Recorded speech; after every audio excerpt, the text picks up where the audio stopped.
நான் ரொம்ப பெரிய பேச்சாளர்னு சொல்லிக்கிறாங்க எல்லாரும். உலகமெல்லாம் போகிறேன், பல மேடைகளை சந்திக்கிறேன், நிறைய பேசுறேன். யூடியூப்ல போட்டா 400 காணொளி வரும், அவ்வளவு பேசுறேன். நான் பேசுறதுக்கான ரகசியத்தை சொல்கிறேன். நான் பேசுவதற்கான காரணம் இந்த வாய் கிடையாது, இந்த வாய் கிடையாது, இந்த புத்தி கிடையாது. நான் பேசுவதற்கான மிக முக்கியமான காரணம், நான் பேசுகின்ற பொழுது திறந்திருந்த என் பெற்றோரின் காதுகள். நான் பேச அவை கேட்டன, அதை ஆமோதித்தன, அதை வளர்த்தெடுத்தன. எந்த ஒரு பெற்றோர் காதுகளை குழந்தைகளுடைய பேச்சுக்காக திறந்து வைக்கிறார்களோ, எந்த ஒரு பெற்றோர் தன் குழந்தைக்கு ரசிகர்களாக இருக்கிறார்களோ, அவர்கள்தான் ஆளுமை மிக்க குழந்தையை உருவாக்குகிறார்கள். ரொம்ப இந்த பெற்றோர்களுக்கு ஒரு விஷயம் சொல்றேன். இந்த ஸ்கூல்ல 1 hour தான் கல்ச்சுரல் ப்ரோக்ராமா. எத்தனை பேர் கலந்துக்க போறாங்கன்னு தெரியல, அத்தனை பிள்ளைகளும் கலந்துக்க போறாங்களான்னு எனக்கு தெரியல. ஒரு ரகசியத்தை சொல்லிட்டு போறேன். குழந்தைகள் மொத்தம் 3 வகை. 3 வகைங்க குழந்தை. ஒன்னு புத்திசாலி, சூப்பரா படிக்கும், அடியே வாங்காது, நிறைய மார்க் வாங்கும். இது புத்திசாலி குழந்தை. இந்த அம்மா அப்பாவுக்கு ரொம்ப பெரிய ஒரு ஃபெதர் வந்துடும் தெரியுமா, என் பொண்ணு தான் கிளாஸ்லே ஃபர்ஸ்ட் அப்படின்னு சொல்லுவாங்க. அப்படி சொல்லுவாங்க எல்லார்கிட்டையும். அது புத்திசாலி குழந்தை. அது கிளாஸ்ல ஒரு 2-3 தான் இருக்கும் 40 பேர்ல. இன்னொன்னு ஒரு செட் இருக்குது, அது திறமசாலி. என்ன மாதிரி ஆடும், பாடும், பேசும், அதுவும் அடி வாங்காது, பிரைஸ் வாங்கிட்டு வரும். இப்ப ஆட போதுங்கெல்லாம் அந்த கேட்டகரி. இந்த 2மே இல்லாம புளி மூட்டை மாதிரி சிலது இருக்கும், அது நம்ம வீட்டுல தான் இருக்கும். அது ஆடவும் பாடவும் செய்யாது, மார்க்கும் வாங்காது. அந்த மாதிரி குழந்தைகளை நீங்கள் வைத்திருக்கிறீர்கள் என்றால் பெற்றோர்களே நீங்கள் பாக்கியசாலிகள். ஏனென்றால் அவர்கள் யார் என்று நான் சொல்கிறேன். அவர்கள்தான் இந்த புத்திசாலிகளையும் இந்த திறமைசாலிகளையும் நிர்வகிக்க போகிற நிர்வாகிகளாக வரப்போகிறார்கள். அதனால் அத்தகைய குழந்தைகளை கூர்மையாகவும் கவனமாகவும் அன்போடும் வளர்த்தெடுங்கள். நாங்கெல்லாம் சம்பாதிக்கிற ஆட்கள், அவங்க தான் சம்பளத்தை கொடுக்கிற ஆட்கள். அவங்க தான் சம்பளத்தை எவ்வளவு பதவிசா உட்கார்ந்துருக்காங்க அந்த அம்மா. இந்த ஜெயந்தி மேடத்தை பார்த்தா ஏதாவது தெரியுது, ஆனா எவ்வளவு சம்பளத்தை கொடுக்குது அந்த அம்மா, எவ்வளவு அழகா நிர்வகிக்கிறாங்க அந்த அம்மா. ஆக ஒரு மனிதனுடைய மனதிற்குள் இருக்கக்கூடிய ஆற்றலை முழுமையாக வெளிப்படுத்துங்கள். நான் ஒரு குட்டி கதை சொல்றேன், நீங்க எல்லாரும் தெரிஞ்ச கதை. நான் எப்பவுமே சொல்லுவேன், பிள்ளைகளை மார்க் வாங்குறதுக்காக ரொம்ப எல்லாம் கம்பல் பண்ணாதீங்க, அவர்களை இயல்பாக வளர விடுங்கள். இயல்பா வரட்டும். ஒரு பொண்ணை என்னுடைய காலில் கொண்டு போட்டாங்க. எனக்கு காலில் விழுறது பிடிக்காது, காலில் நானும் விழ மாட்டேன், யாரும் விழக்கூடாது. காலில் கொண்டு போட்டு ஆசீர்வாதம் பண்ணுங்க ஆசீர்வாதம் பண்ணுங்க. என்னத்துக்காக? உங்களை மாதிரியே பேசணும். நான் சொன்ன பேசட்டும், என்ன மாதிரி ஏன் பேசணும்? நான் தான் என்ன மாதிரி பேசிட்டு இருக்கேன், அது மாதிரி பேசட்டும். ஏனென்றால் இறைவன் பூமியில் குப்பைகளை எறிவதே இல்லை. ஒவ்வொருவரும் தனித்திறமையோடு தான் இந்த பூமியில் பிறக்கிறார். அந்த திறமையை கண்டுபிடிக்கக்கூடிய ஒரு ஆயுதத்தை நீங்கள் கண்டுபிடியுங்கள். அதுதான் நம்முடைய நோக்கம். நான் சொல்றேன், அந்த குழந்தை எதுல ரொம்ப மகிழ்ச்சியாக இருக்கிறதோ அதை வளர்த்தெடுங்கள். கேளிக்கைகளில் மகிழ்ச்சியாக இருப்பதல்ல, கேளிக்கைகளை விடுத்து ஒவ்வொரு குழந்தைக்குள்ளும் ஒரு ஆற்றல் இருக்கும். அந்த ஆற்றல் என்ன என்று கண்டுபிடிப்பதுதான் பெற்றோருடைய ஆசிரியருடைய வேலை. அந்த குழந்தை கிட்ட ஏதோ ஒரு ஆற்றல் இருக்கும், அந்த ஆற்றலை கண்டுபிடிங்கள், அதற்கு கவனத்தை கொடுங்கள்.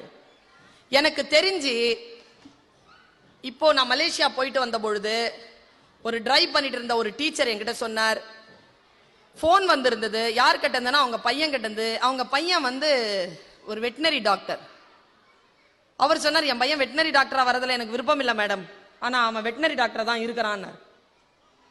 எப்படி இருக்கிறான் சார்? இல்ல 1180 மார்க் வாங்கினா இன்ஜினியர் ஆகணும்னு சொன்னேன். சரின்னு தான் மேடம் சொன்னான், ஆனா வெட்டினரி டாக்டர் ஆயிட்டான் மேடம். எனக்கு புரியல. குழந்தை தான் படிக்கிறேன்னு சொல்லுதே, அதுதான் இன்ஜினியர் ஆகுறேன்னு சொல்லுதே, அது அப்புறமா ஏன் வெட்டினரி டாக்டர்? இல்ல மேடம், வெட்டினரி டாக்டர் ஆகணும்னு அவன் ஆசை, இன்ஜினியர் ஆகணும்னு ஏன் ஆசை. சரி, உங்க ஆசைக்கு தான் ஒத்துக்கிட்டானே, அப்போ எப்படி வெட்டினரி டாக்டர் ஆயிட்டான் அப்படின்னு? இல்ல மேடம், ஒரு வார்த்தை சொன்னா மேடம், பகீர்னு ஆச்சு, நான் வெட்டினரி டாக்டர் ஆக விட்டுட்டேன். அப்படி என்ன சொன்னா? அப்பா எனக்கு வெட்டினரி டாக்டர் ஆகணும்ப்பா. இல்ல நீ வந்து இன்ஜினியர் தான் ஆகணும் அப்படின்ட்டு ஃபார்ம் வாங்கி கையில கொடுத்துட்டாராம். ஃபார்ம் ஃபில்அப் பண்ணி சரிப்பான் ஃபார்ம் ஃபில்அப் பண்ணி கையில கொடுக்கும்போது பையன் சொல்லியிருக்கான், நான் இன்ஜினியர் ஆயிட்டு அதுக்கப்புறமா வந்து வெட்டினரி டாக்டர் ஆவேன், ஓகேவான்னு கேட்டானா. அவங்க அப்பா இல்ல சாமி நீ வெட்டினரி டாக்டராகவே போன்ட்டாரா. உங்கள் குழந்தைகள் எதிலாவது வெறித்தனமாக இருக்கிறார்கள் என்றால் தயவு செய்து அந்த குழந்தைகளை நம்புங்கள்.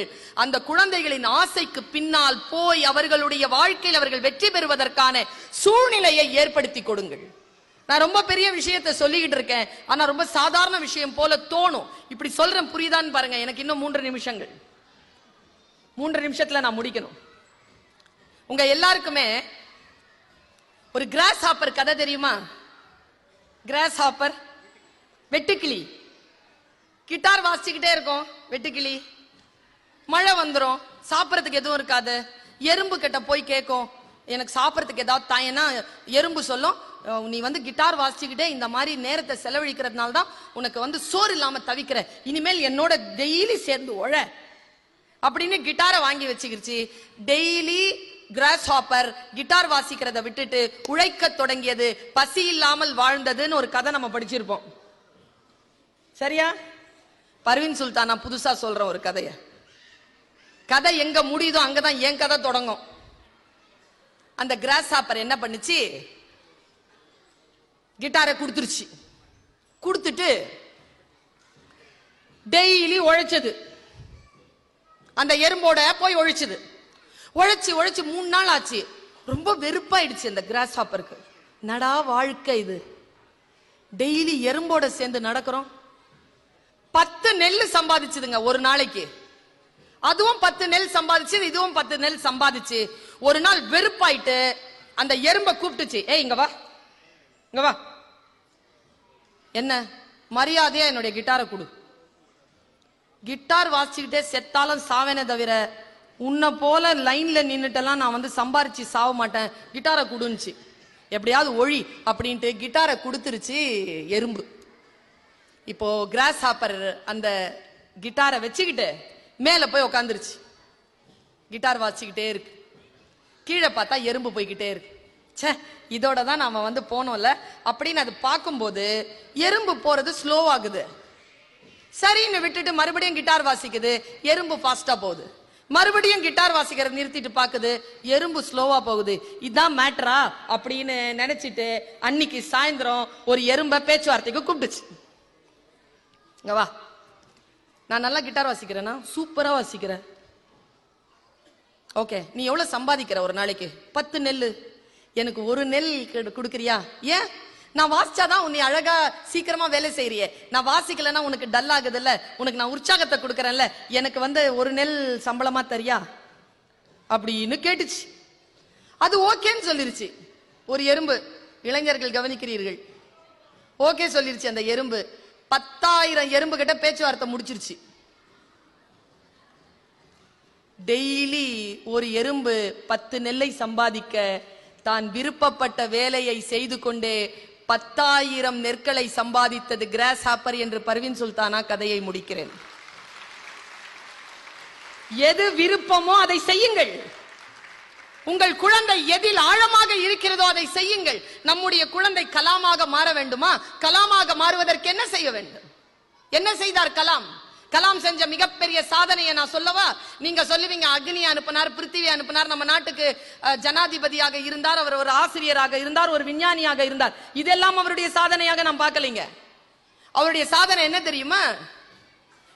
போலியோ அடைந்த அந்த குழந்தைகளுக்கு கால்ல 3.5 கிலோ போட்டுக்கிட்டு நடந்து நடந்து கஷ்டப்பட்டு இருக்கக்கூடிய அந்த குழந்தைகளுக்கு ஏவுகணை அனுப்புன ஒரு விஞ்ஞானி என்ன பண்ணார் தெரியுமா?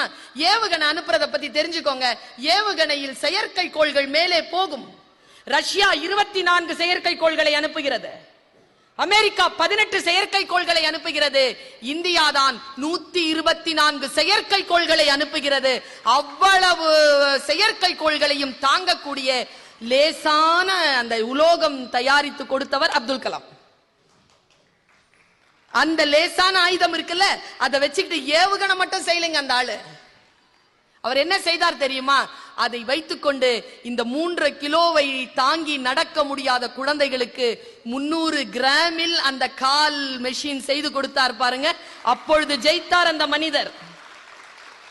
கல்வி என்பது அடுத்தவர்களுக்கு பயன்பட வேண்டும்.